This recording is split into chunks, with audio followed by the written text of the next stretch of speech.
This is a story about corruption and greed. Yeah, I mean, it's a billion-dollar industry. A secretive, vast, sometimes deadly enterprise where failure to meet targets can end in torture. The level of torture that these people receive daily is worse than any horror movie that's ever been. We're going to take you to the very heart of a criminal network, going undercover inside Southeast Asia's scam centres for the very first time. We won't have any problems with police, it's okay. An exclusive investigation into a gated world worth billions of dollars. There are countless financial victims worldwide. But this isn't a story about them. How did you feel duping people?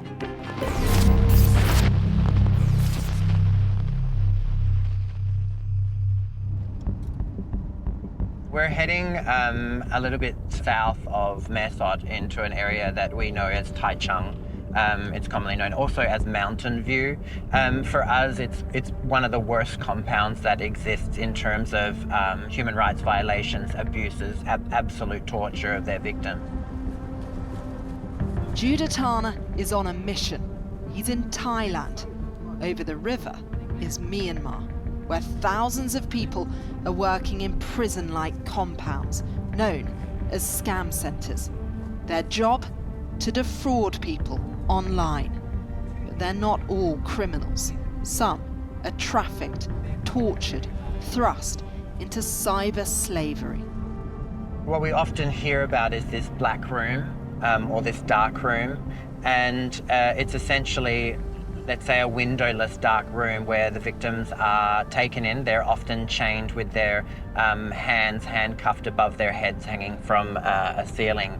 They are then not given food, they're tasered, they're unable to sleep.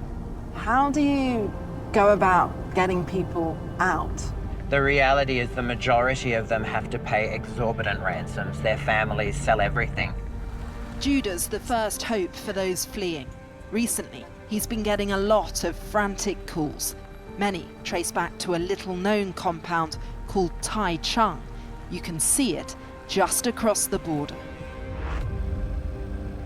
I think it's a good idea if we just walk. I want you to actually see and experience the gravity of what it is that we're talking about, because this compound has been built within the last, 18 months. And you're talking about, as far as you can see this way, all the way to the green roof building there. And you can see land being cleared behind it, which only means expansion.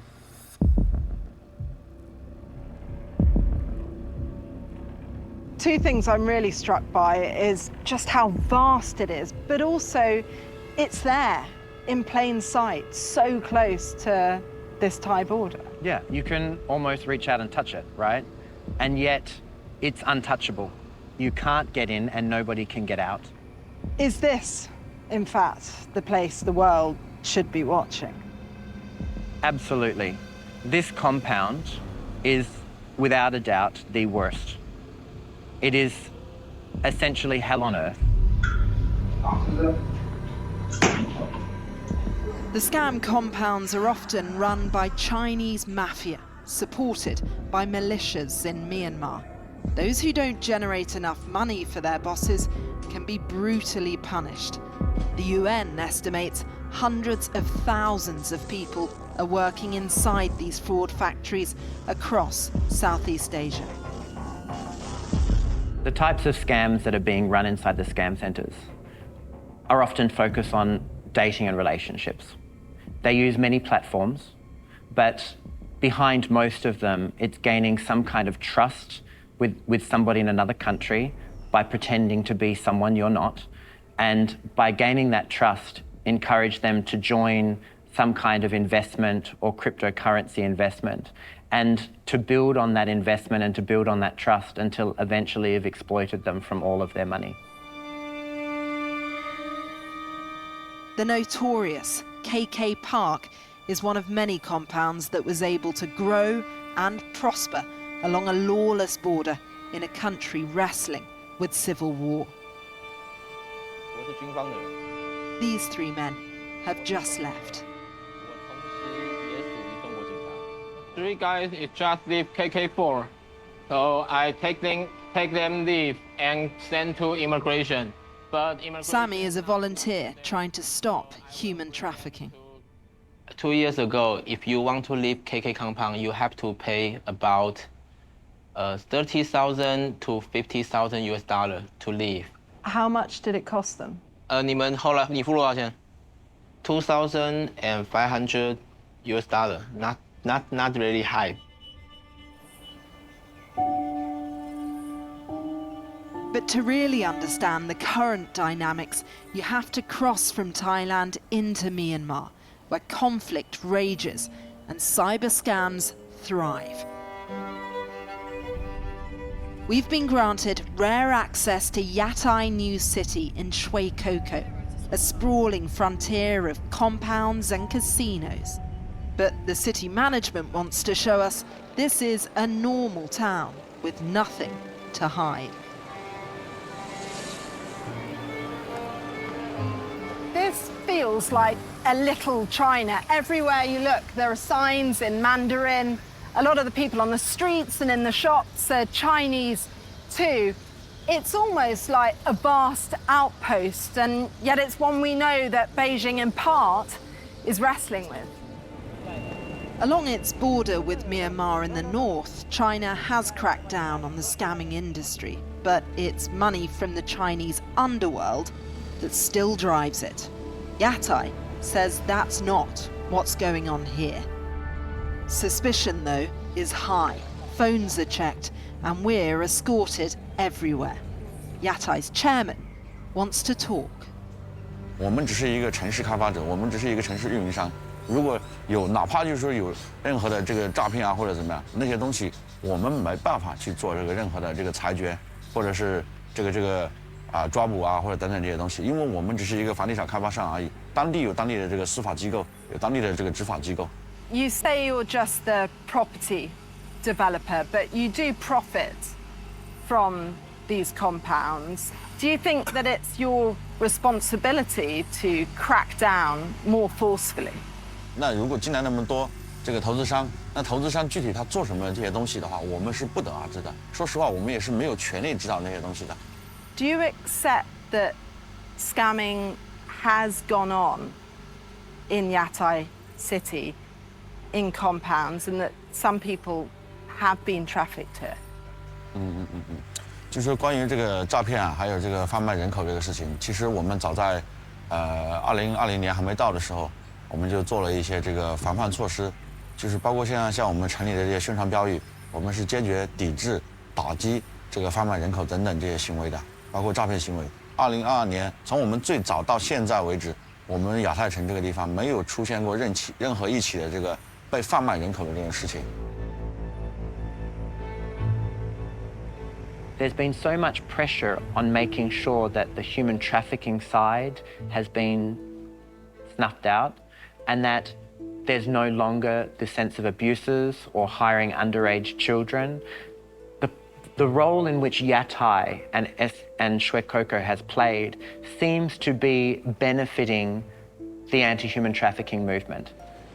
There is a public effort to combat forced labour here, but Yatai's founder, Sergi Zhang, was only recently sanctioned by the UK government, accused of links to scam centres and human trafficking. One rescuer also told us this building is currently home to a significant scam operation. The bar's there to prevent people from jumping. They clearly want to show the world that they're more open now, that working conditions here are better. The problem is we can't get into the compounds to see what the reality of life is like inside. We know that fraud factories exist across the region, but we need to work harder to get a close-up look. So we've been tracking one key area in Cambodia, near the border with Vietnam. It's called Bavet, and it's home to some shocking stories. Scammers rarely talk on camera, but this man, who we're calling Poom Jai, has agreed to lift the lid on a murky world. He's Thai, but until recently, he was a romance scammer in Bavette, targeting lonely people to invest, stealing their hearts and then their money.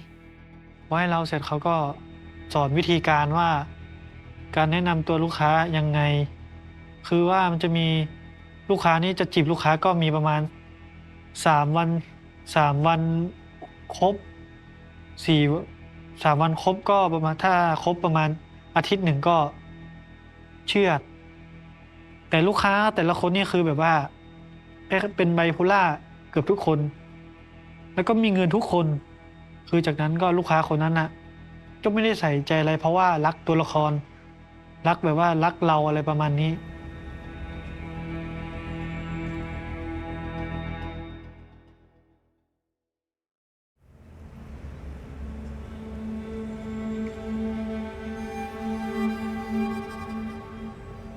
In Cambodia, illegal gambling, love scams and crypto fraud are booming. It can be lucrative. But with rampant growth comes brutal targets. Poom Jai became a scammer by falling victim himself to a romance scam, lured by a Thai recruiter who's now under investigation. He was passed around compounds until one fateful day he was accused of stealing. เขาก็สอบถามผมว่าเอาเงินบริษัทไปเท่าไหร่นะพอนั่งลงปุ๊บเขาก็เหล็กเตี้ยวมาฟาดผมก่อนพอมาฟาดผมเขาให้ผมอะเขาฟาดปุ๊บเตะปุ๊บต่อยปุ๊บจากนั้นเขาก็พอตีเสร็จปุ๊บถ้าไม่ยอมรับความจริงเขาก็ผมก็บอกว่าผมไม่ได้ทำแล้วเขาก็ไปเอากระบองไฟฟ้ามากระบองไฟฟ้ามาปุ๊บแล้วก็จะยอมรับไหมเขาก็เปิดไฟฟ้าช็อตเปิดไฟฟ้ามาจี้เรา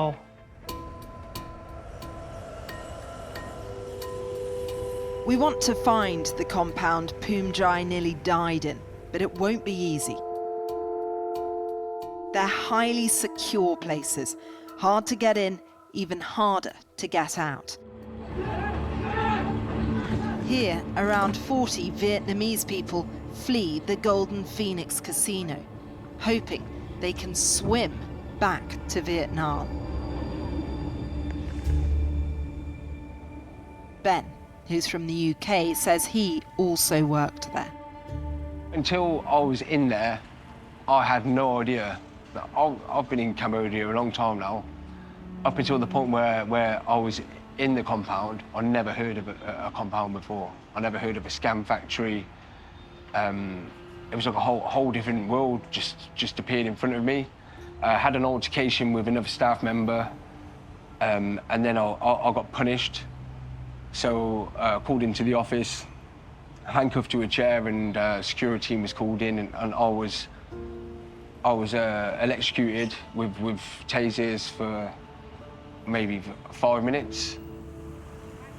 We decide the only way we'll expose what's really happening in these heavily guarded compounds is by pretending we want to work in them. We're on our way to a building where we know 2 years ago nearly 250 people were rescued. We've been told that a scam operation is still going on there, so we're going to go and see what we can find out. We walk in posing as people looking for jobs. Online what? Online. There's a heavy security presence.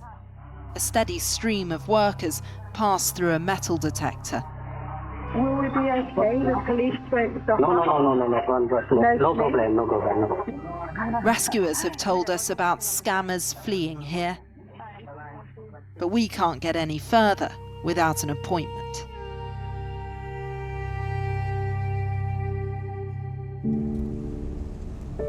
Scam centres are almost impenetrable, constantly changing names and locations. But we want to keep going. We've heard Bavet is the new hub. It's on the border with Vietnam, a fortress-like city we're going to try to infiltrate.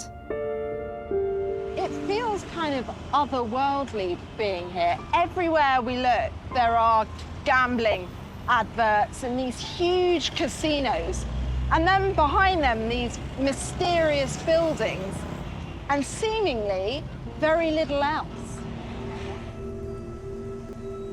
Down a dusty road, we find the building where Poom Jai says he worked, was detained, and fled.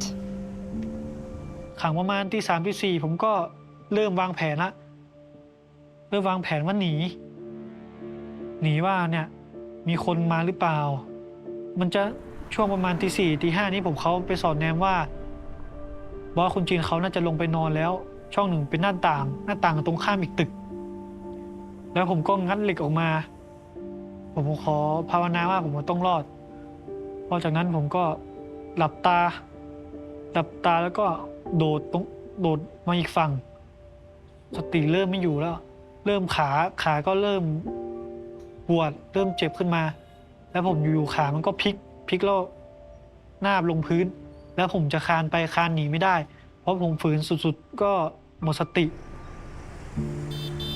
Doctors eventually helped him escape and return to Thailand.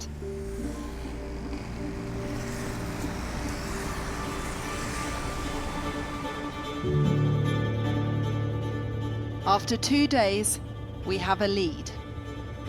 We've been reaching out to recruiters today, and we've just had a call from one who says they're willing to meet to discuss possible work, so we're going to see what they have to say.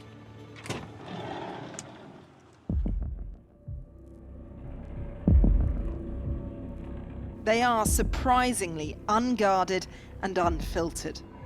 The scam?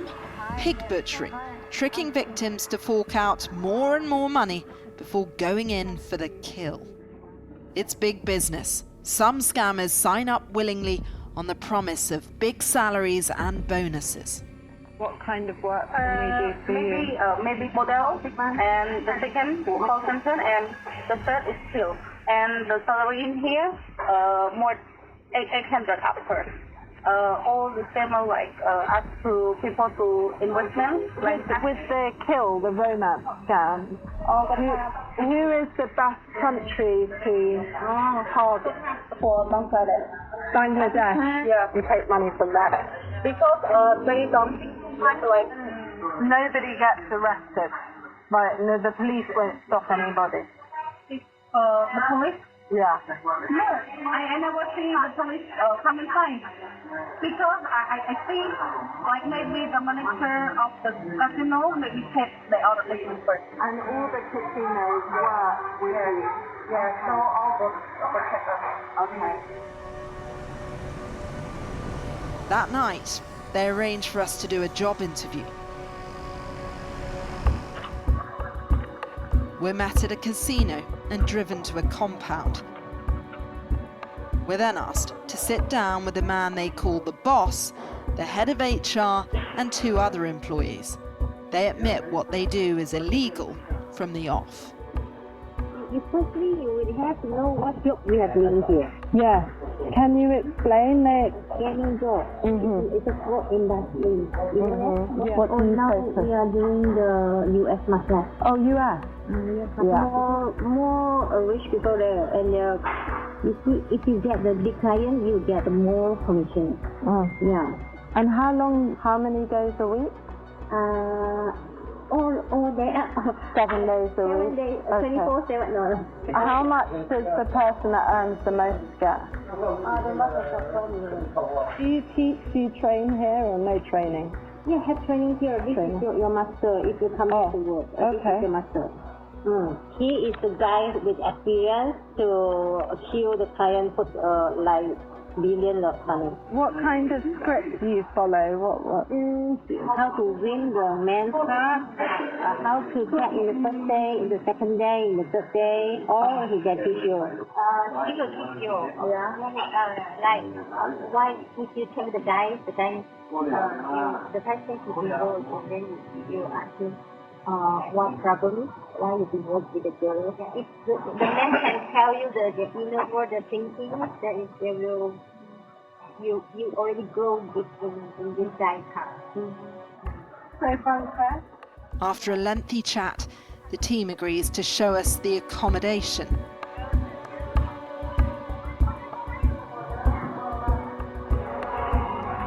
Next, we're exposed to something we thought we'd never see: the highly secretive scam rooms.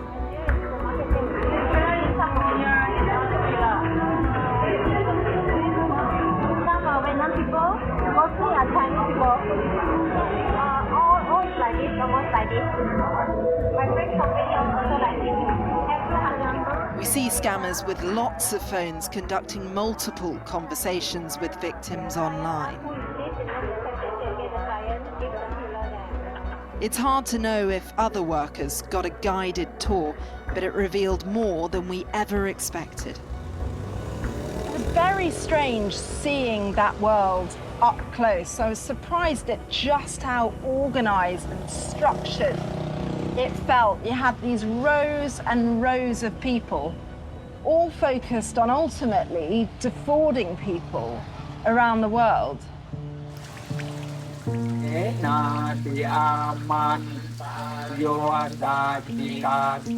Across the border in Thailand, the cost of the industry is crushing. Cheer says his brother, Chow, died falling from this compound in Cambodia. He believes he was pushed.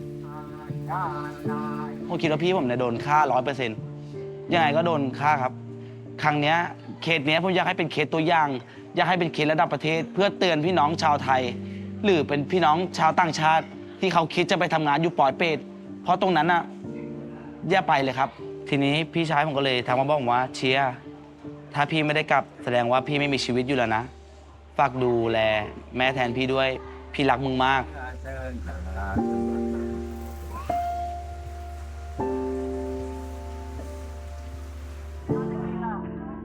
There is a vast range of scam centres and scammers. Some greed-driven, some desperate, some deeply sinister. Prosecutions, though, are rare. China has started to chase some of the worst offenders. Cambodia claims it has too. But the industry still booms in plain sight, with new compounds constantly emerging. What started as a regional crime is now a global trafficking crisis, with millions of victims.